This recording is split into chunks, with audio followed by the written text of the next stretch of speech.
In front of me is Samsung Galaxy Note 20, and let me show you how to change video resolution on the following device. So at first just open the camera app, then let's move to video mode right here.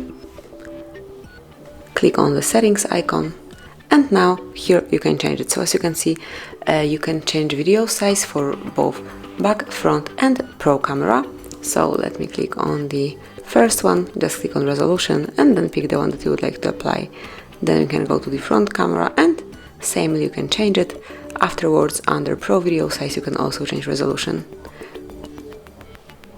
And then go back and smoothly record in the mode that you would like to apply, actually which you applied.